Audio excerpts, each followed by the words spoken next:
Olá, eu sou o Felipe, estou gravando esse vídeo para a disciplina de Engenharias de Barragem de Rejeito. Nesse vídeo a gente vai falar um pouco das etapas de um barramento de rejeito.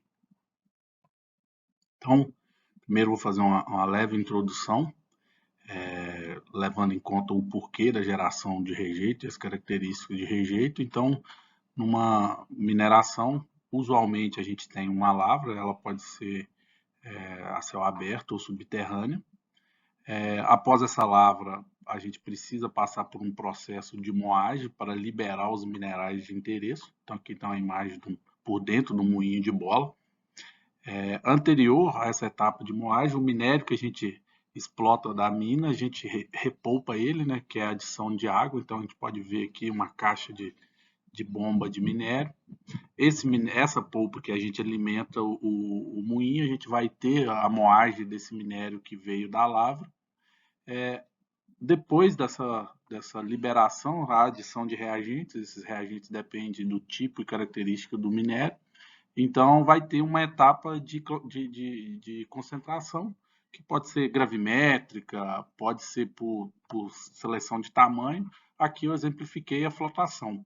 Mas todas essas etapas de concentração que eu citei, elas vão gerar um rejeito. Por quê? A etapa de beneficiamento de minério é onde a gente seleciona e concentra as partículas de interesse, gerando as partículas que não são de interesse, que nesse caso é o rejeito.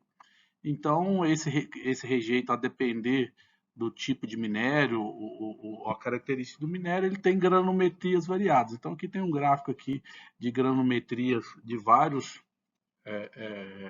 minerais minérios que a gente tem aqui. Então, tem fosfato, flogopita, bauxita, e isso influencia muito no tema que a gente vai tratar aqui, devido à velocidade de sedimentação. Então, entrando aqui nas etapas de formação de um depósito de rejeito, então o primeiro estágio, que é quando a gente lança, vai ter o estágio aqui da floculação ou coagulação.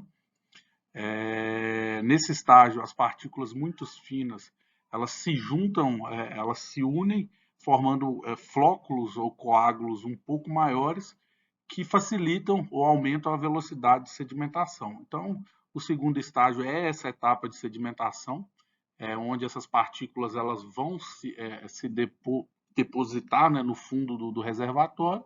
E, por último, é o estágio de consolidação ou compactação, que é onde essa polpa já de rejeito e o sólido dessa polpa de rejeito toda no fundo vai ter uma compressão onde você vai conseguir remover parte da água contida dentro desse rejeito.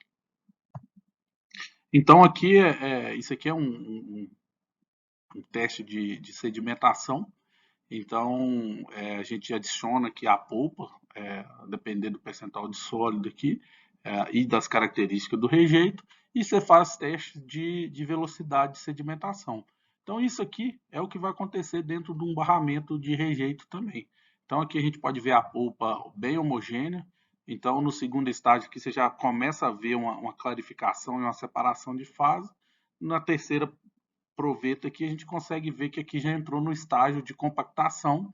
Aqui está a água bem clarificada e no fundo o particulado sólido desse rejeito. Então aqui nessa etapa é onde vai ter começa a fase de compactação desse rejeito sólido aí.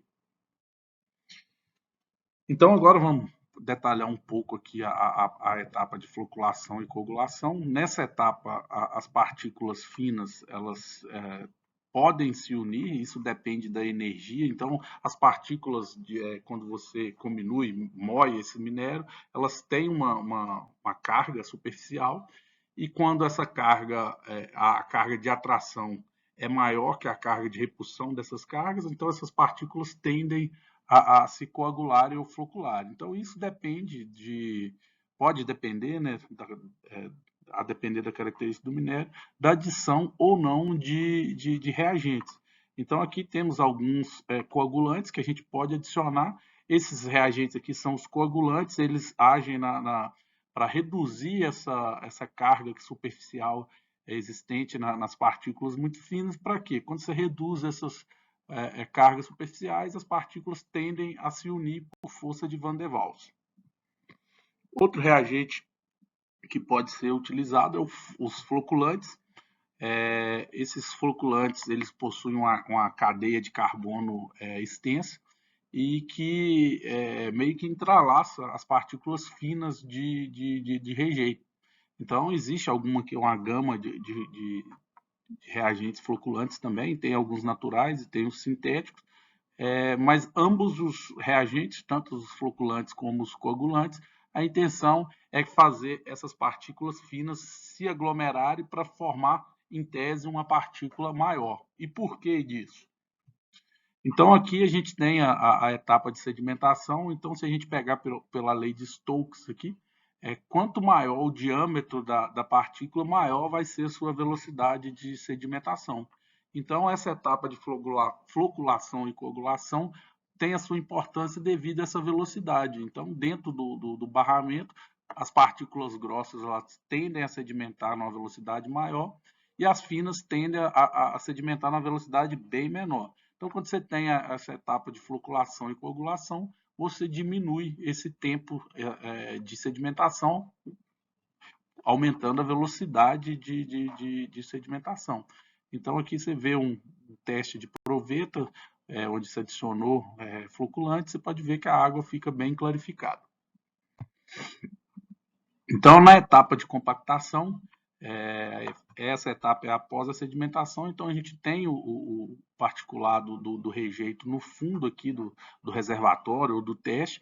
Então, a água ou o rejeito ou a polpa que está acima, ela faz uma compressão nessa camada de polpa aqui adensada, o que faz com que remova parte da água dessa polpa aqui sedimentada. E qual que é a importância disso?